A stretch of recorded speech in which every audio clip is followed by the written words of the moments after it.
bonjour et merci de votre fidélité. On va parler dans le second temps de parole de braconnage de tortues, mais surtout de consommation de viande de tortue et de ce que les personnes qui en consomment encourent face à la loi quand elles consomment de la tortue. Pour en parler ce matin, Catherine Ramous et Cassandre Morvan. Bonjour mesdames. Bonjour.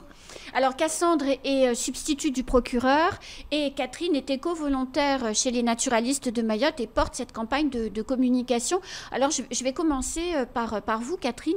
Combien aujourd'hui il y a de tortues braconnées à Mayotte à peu près? Je sais bien que c'est une estimation parce qu'on ne peut pas les compter, oui. Mais environ. Alors, ce que l'on peut constater, c'est que le braconnage n'a pas cessé. Depuis 20 ans que je vis à Mayotte ou que je reviens régulièrement, on constate que les ossements se retrouvent partout sur les plages, sur les arrière-plages. Il est difficile de donner un chiffre, mais on estime entre 300 et 1000 tortues braconnées chaque année sur Mayotte. Il y a des plages où les braconniers ne prennent même plus la peine de cacher les carapaces, de cacher les ossements. Nous pouvons retrouver des carapaces directement sur les plages de Charifou, au vu de tout le monde, sur les arrière-plages des nageoires. C'est donc... Mais Catherine, s'il y a des tortues braconnées, ça veut dire qu'il y a quand même de la consommation. 300 à 1000 tortues braconnées, ça fait beaucoup de kilos de viande. Il s'est écoulé. On ne les tue pas juste pour se faire plaisir, on les tue pour les vendre. C'est un marché, c'est un business. C'est un business qui doit être particulièrement rentable, car on a des sources qui nous informent et la viande de tortue peut se monnayer entre 35 € le kilo et à 90 € le kilo en fonction des événements qui peuvent être la rupture du jeûne, les manzaraka, les vulées. Et donc il y a une forte demande des consommateurs c'est pourquoi nous menons cette campagne de sensibilisation et d'information sur les risques encourus par rapport à la consommation. Donc ce sont les consommateurs qui sont responsables de ces actes de braconnage. Les braconniers répondent à une demande. Donc à partir du moment où l'on informe les consommateurs dans un premier temps et on passe à un volet répression dans un second temps, on diminuera la pression sur le braconnage sensiblement. Alors, Cassandre Morvan, vous êtes substitut du procureur, donc ça veut dire que vous travaillez à côté du procureur sur toutes les questions relatives aux infractions liées à l'environnement, donc évidemment la consommation de viande de tortue. Il y a aujourd'hui, Cassandre Morvan, des interpellations de personnes lors de Voulées ou de Manzaraka qui mangent de la viande de tortue. On a eu, oui, récemment des interpellations pour des personnes qui étaient en train de consommer de la viande de tortue. Et là, je rappelle qu'un consommateur de viande de tortue, il encourt la même peine, c'est-à-dire qu'il risque la même peine qu'un braconnier, c'est-à-dire 3 ans de prison. Et c'est une peine qui est identique parce qu'on assimile le consommateur au braconnier. Le dégât, il est le même. On participe à un trafic, à un réseau de viande de tortue qui affaiblit le nombre de tortues qui existent sur Mayotte. Mais objectivement, il risque jusqu'à 3 ans de prison. Mais on ne va pas le mettre en prison pour avoir mangé de la viande de tortue. Non. Et il y a aussi une amende qui est encourue. Une amende maximum 150 000 € et qui est donc une amende, c'est toujours évalué en fonction de la gravité des faits et des ressources de la personne, donc ça ne va pas jusque-là. Mais on ne met pas en prison tout le monde comme ça. Il y a évidemment des peines qui sont différenciées selon les profils et selon les infractions. Alors, si on se récapitule, 3 ans pour un consommateur de viande de tortue, pris sur le fait, évidemment, il peut aller jusqu'à 3 ans de prison ferme, 150 000 € d'amende. Un braconnier risque quoi ? Il risque la même chose. Ou alors, si en cas de bande organisée, la peine est plus importante. C'est quoi une bande organisée ? Bande organisée, c'est quand il y a un groupe qui se constitue et qui met en œuvre des actes préparatoires qui sont très organisés, comme le terme l'indique. C'est assez loin dans la préparation. Généralement, à Mayotte, on a plutôt des petits groupes qui ne sont pas aussi organisés que ça. Ils se décident en même temps et ils vont sur la plage braconner et ensuite on les interpelle. Là, on parle plutôt de réunion. Il y a plusieurs personnes qui commettent l'infraction ensemble. Sur une année, il y a combien de procès au tribunal de Mamoudzou relatives à des affaires liées aux tortues, que ce soit de la consommation de viande ou du braconnage ? Alors, j'ai regardé pour 2022, on a une dizaine de poursuites, donc une dizaine de personnes qui ont été présentées au tribunal. tribunal correctionnel ou tribunal pour enfants, puisqu'il y avait également un mineur qui était présent, interpellé pour braconnage avec un adulte. Et sur cette dizaine de personnes, on a généralement des peines pour les braconniers qui vont entre 8 à 10 mois de prison, avec une incarcération à l'issue de l'audience. Donc la personne part en détention après avoir été interpellée, après la garde à vue. Elle est présentée au tribunal et on a des peines qui peuvent aller même jusqu'à 1 an de détention. Et qui ont été jugées à Mayotte. Et qui ont été jugées à Mayotte en 2022 et en 2023 également. Catherine Ramous, le profil social des gens qui mangent de la tortue, c'est quoi? Alors les consommateurs se nichent dans toutes les strates de la société. Il peut y avoir des notables, il peut y avoir des hommes. La plupart du temps, ce sont des hommes, à l'occasion de vulées. Et donc des groupes également lors de ruptures de jeûne, d'événements particuliers dans la vie des Mahorais. Voilà, donc nous essayons de sensibiliser toute la population. Et je voulais également préciser que concernant les peines encourues, le consommateur également est inscrit au casier judiciaire. Donc c'est quand même important de le souligner, c'est-à-dire qu'une personne purement et simplement perdra son emploi. Si elle est fonctionnaire. Si elle est fonctionnaire. Ou ne pourra jamais le devenir. Ou ne pourra jamais devenir. Donc ce sont quand même des vies brisées. Il faut réfléchir quand même à sa façon de consommer et respecter donc, le fait que la tortue soit une espèce protégée partout dans le monde et que Mayotte est un site absolument extraordinaire.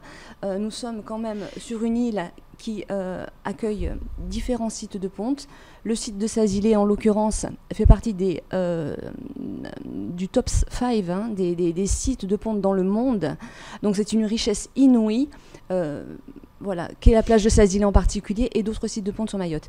C'est également un terrain très intéressant pour les scientifiques qui viennent du monde entier, les grands spécialistes de la tortue, pour étudier ces tortues. Mais Catherine... Je pousse à l'extrême, mais il y a des habitudes dans certaines franges de la population locale oui. Qui visent à consommer cette viande. Oui. Pourquoi est-ce qu'ils ne peuvent pas faire ce qu'ils veulent? Ils ne peuvent pas faire ce qu'ils veulent parce qu'il faut quand même prendre conscience qu'une tortue vivante rapporterait beaucoup plus à Mayotte qu'une tortue morte. Préserver le vivant, c'est quand même préserver l'avenir pour les générations futures. Mais ça, c'est pas très appréhendable pour les gens. Du coup, la menace de la sanction, de la détention, peut peut-être les faire réfléchir à 2 fois avant de commettre un délit. C'est un délit, donc consommer de la tortue, c'est un acte qui est condamné. Les condamnations sont fortes et je pense qu'on peut manger autre chose, on peut essayer d'évoluer. Aujourd'hui c'est interdit, donc la moindre des choses c'est de s'informer, de respecter la loi et on ne pourra plus dire à partir du moment où l'on informe partout sur l'île qu'on ignorait la loi. Maintenant c'est un argument qui ne tiendra plus.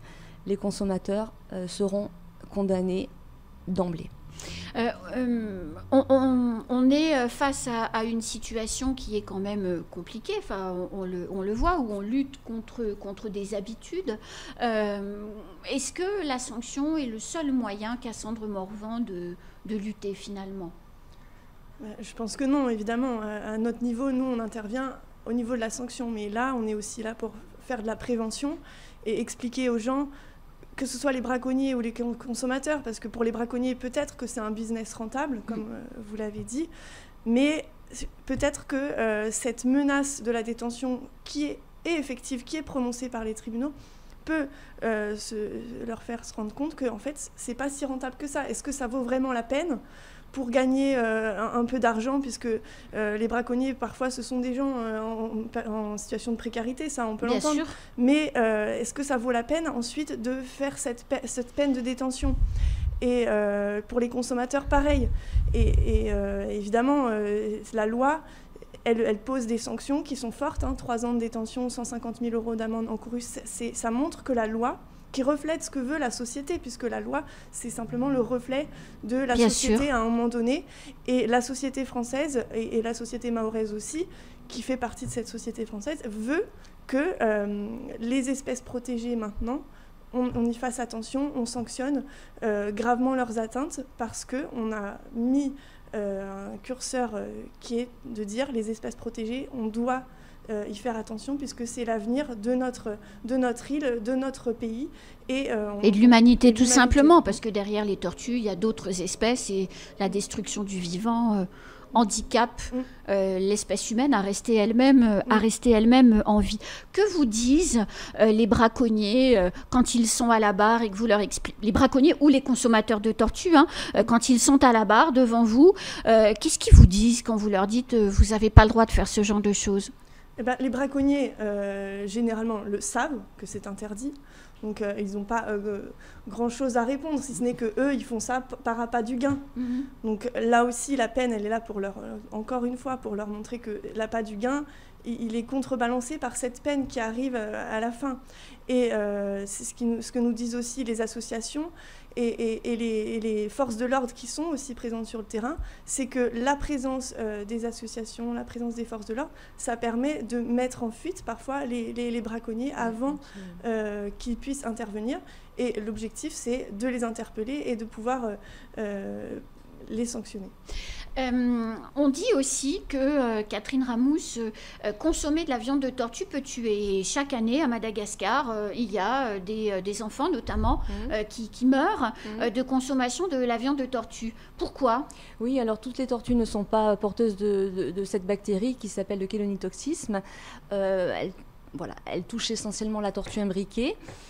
Donc c'est une maladie qui peut engendrer la mort. Ça peut aller de l'intoxication alimentaire jusqu'à la mort. Et effectivement, chaque année, on déplore à Madagascar des villages entiers qui sont décimés pour avoir consommé une tortue porteuse de cette bactérie, le chélonitoxisme. Il y a cette bactérie aussi à Mayotte? Bien sûr. Il y a des tortues imbriquées également à Mayotte. Alors, il y en a, le chélonitoxisme est également peut-être porté par la tortue verte, mais essentiellement par la tortue imbriquée. Donc, il y a également des tortues imbriquées qui sont décimées. D'ailleurs, il en reste quasiment plus sur Mayotte, des tortues imbriquées. Donc, l'espèce qui est encore bien présente, c'est la tortue verte. Qui est porteuse de ce... Dans une moindre mesure. C'est essentiellement la tortue imbriquée qui est porteuse de cette bactérie, mais la tortue verte peut également causer des problèmes d'intoxication alimentaire si elle est porteuse de cette bactérie. Et comment les associations, Catherine Ramous, luttent aujourd'hui au quotidien sur le terrain pour protéger ces animaux? Oui, alors il n'y a pas de secret. Il faut s'adapter en fait au mode de vie des tortues et à son habitat. Donc il se trouve que les tortues sont vulnérables et les tortues femelles quand elles montent pondre sur la plage. Donc pour les protéger, nous faisons donc un suivi sur Sazilé la nuit, toute l'année depuis maintenant 4 ans.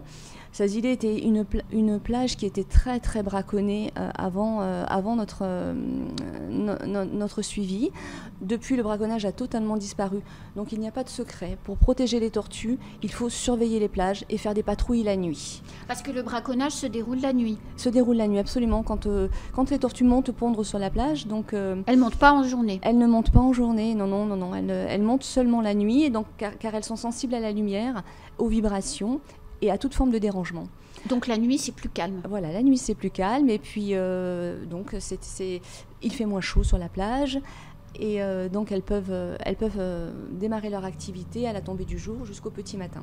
Et donc, c'est à ces moments-là, et d'ailleurs, là, on voit une tortue qui est en train de monter pour aller creuser son nid et pouvoir... cette photo a été faite sur une plage de Sazilé.